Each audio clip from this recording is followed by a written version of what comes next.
We are just one night of sleep away from the playoff hockey right here in the 419.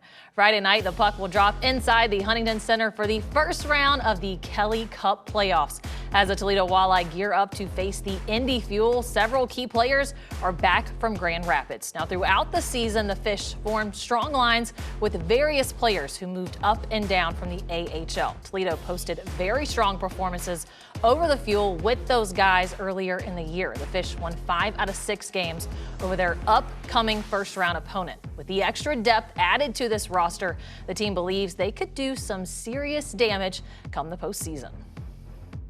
Speed, skill. They're a fast team. They're good on transition. They're really good getting out of their zone, and they have that tack mentality. They've got a really, really good group of forwards over there, and so we're going to have to minimize their speed to give ourselves a chance. I think just any type of experience with playoffs in general just helps you.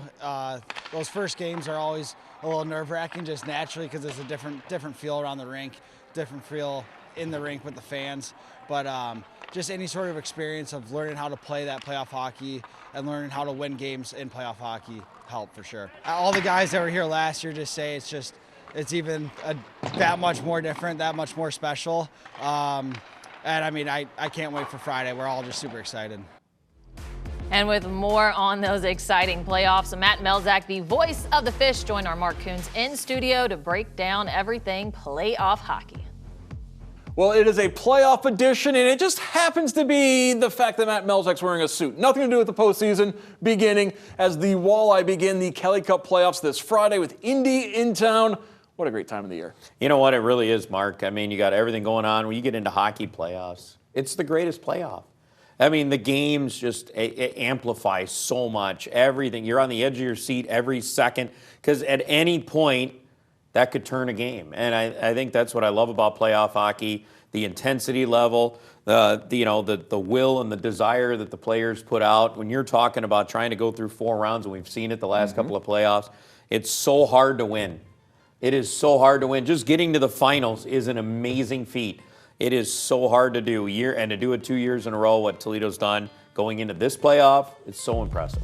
So the Walleye wrap up the regular season with a loss in Kalamazoo on Friday. They come back a thrilling come-from-behind win over those K-Wings in those special Gold Digger uniforms on Saturday. Then Sunday they lose to Fort Wayne in overtime. So they finish up the end of the season 5-4-2. Kind of limping into the postseason a little bit on one hand, but we also found out Sunday night they're getting a lot of players back from Grand Rapids. Yeah, the Griffins made the announcement. 7 players coming down from the American Hockey League. All names that we saw at some point this year. I think the one that Toledo fans really didn't get a chance to see much of was Emil Viro. Another defenseman that's coming down as well. So you're adding 3 defensemen, 3 forwards, and John Lethleman in net, who, was one of the best goaltenders in the league this year. So, certainly getting that little bit of help. It helps that Grand Rapids didn't make the playoffs.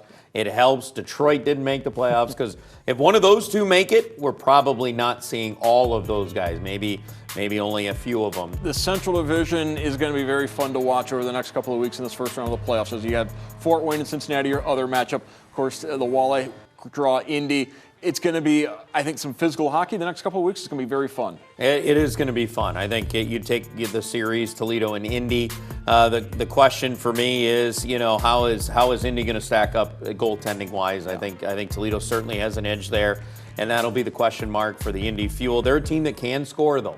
So you got to keep an eye on that. And a lot of those games this year, even though Toledo won 5 of the 6 games that were played in the regular season, most of them were 1-goal games. Yep. So Indy was right there a lot of the time in that season series. So we'll see how that plays out. On the other side, I think Fort Wayne can be competitive with Cincinnati. The question for them is clearly between the pipes. Yeah.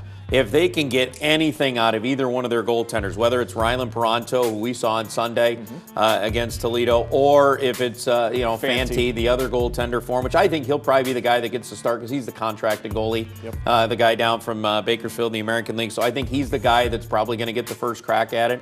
If they can get any goaltending, which has been their struggle all year, they have the offense and they have that D-core that can be competitive in that series against Cincinnati. Walleye Indy begin on Friday. Game 1 Friday, Game 2 Saturday. Both those games in Toledo. Then the series shifts to Indy for Games 3 and 4. Game 5, if necessary, to be in Indy. 6 and 7, if necessary, back in Toledo. Of course, you can see all those Walleye playoff games, home and road, live right here on BCSN. Matt Melzak, thank you so much. All right, thank you, Mark.